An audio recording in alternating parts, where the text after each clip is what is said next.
Karl, Truman, the injury lawyer, joins us to talk about everything that is of great concern to us these days. In this litigious society, you always need to have an attorney that you can trust, and 1-800-ACCIDENT, trumanlaw.com is where you will find this information. Good morning, Mr. Truman. Morning. And one comment about your statement there, we're really, people want to say we're in a litigious society. That's really not true. If you look at the overall volume, people say, well, the court dockets are overflooded with lawsuits.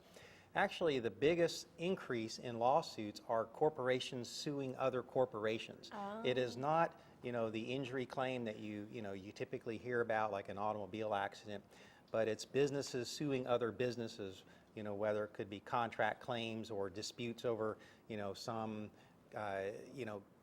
copyright or something. But so it's really a misnomer to say that lawsuits are, it's everybody suing everybody else. It's really not true. So, I stand corrected. The Truman injury lawyer says that it is not a litigious society, and therefore it is not. Talk to us a little bit about the possibility, though, of what's going to happen to somebody who sent us this email about hosting a Super Bowl party at their house this year where there's going to be alcohol present. Can they be sued if somebody leaves, has had too much to drink, and gets in an accident?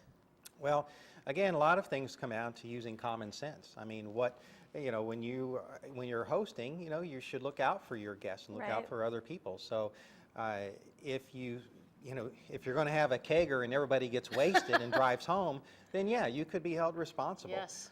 But are you automatically responsible for everything everybody else does? No, you're not.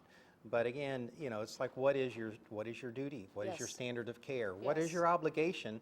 And what is your obligation as a good host and a good friend? If you're having friends over, you don't want them going out and driving and being intoxicated and driving drunk and hurting themselves or other people.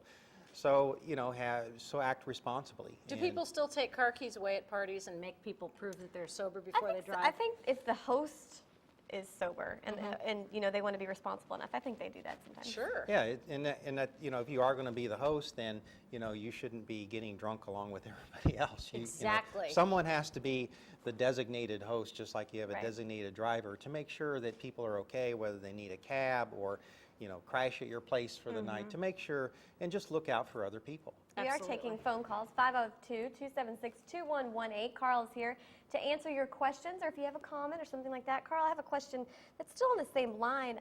What about restaurants? Restaurants, it's not a house, but if someone's drinking and they're cut off or what have you, but they've been in another restaurant, or how does all that work? Who's liable for any kind of accident? And that's a good question, actually, because a restaurant is, they're professionals, they have bartenders, they're professionally trained, and as a business has a higher duty or a higher standard of care than what you would be at home, what's called a social host.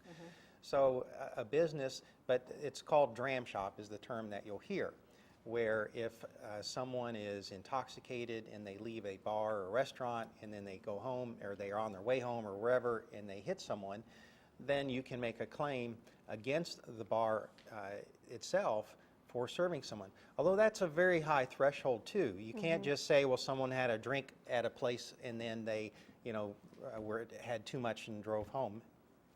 The standard is fairly high.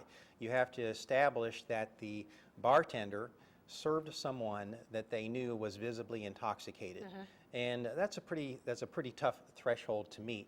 Especially in most bars. Trying to find someone to corroborate that, it's pretty difficult to do.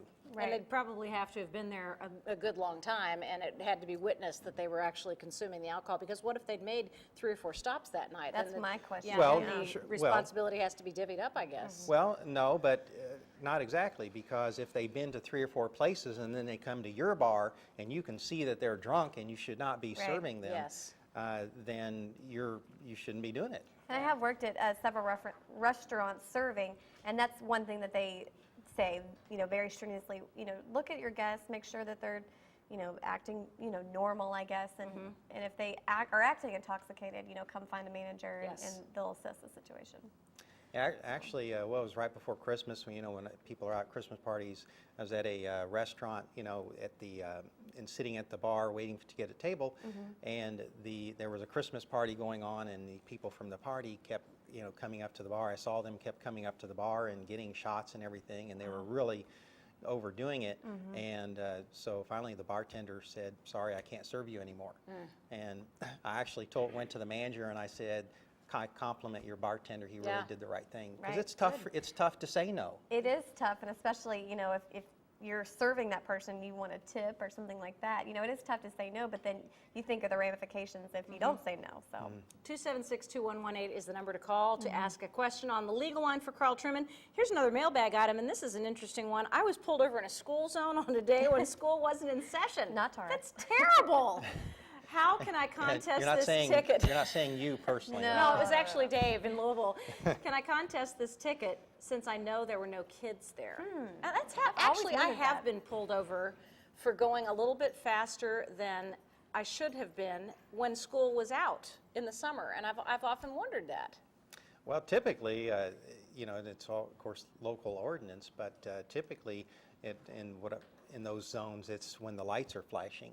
So if the lights are not flashing, then it's not the reduced speed limit is not in effect. So. right. Here's a real backwards one for you. I was actually going the speed limit in a school zone after the time. Sure she was. And they pulled me over and said I was going too slowly. Now that's a strange one. Whoa. Yeah, I've never had that happen before. What And do you think, it Karl? was an unmarked car. Very strange. Going too slow. Yeah. Well. He says it's obviously not school time, and I'm like, okay, whatever. Well, if you're going, Would you have defended me? only if you got hit by the car. There you Or the representative. Well, Just Karl, so many questions. all we need to do is refer folks to you. 1-800-ACCIDENT is the number to reach Karl Truman, an attorney. TrumanLaw.com is the website, and he'll be able to help you out with all of your questions, whatever they practice are, whether they're areas. regarding Social Security, Medical malpractice, Yeah, motor vehicle vehicle accidents, accidents, like we were talking about, workers' personal injury comp law. claims. That's a big deal. And you have offices in Louisville and Jeffersonville, like we always say, 1-800-ACCIDENT and TrumanLaw.com. Thanks for Good being deal. here. All right, thank you. Always good to see you, Karl. Great. And if you have an email for Karl, email us live at wbki.tv and call us next week on Tuesday. Thanks, Karl. Great, thank you. Lots of good information. We'll be right back with more Louisville Live this morning.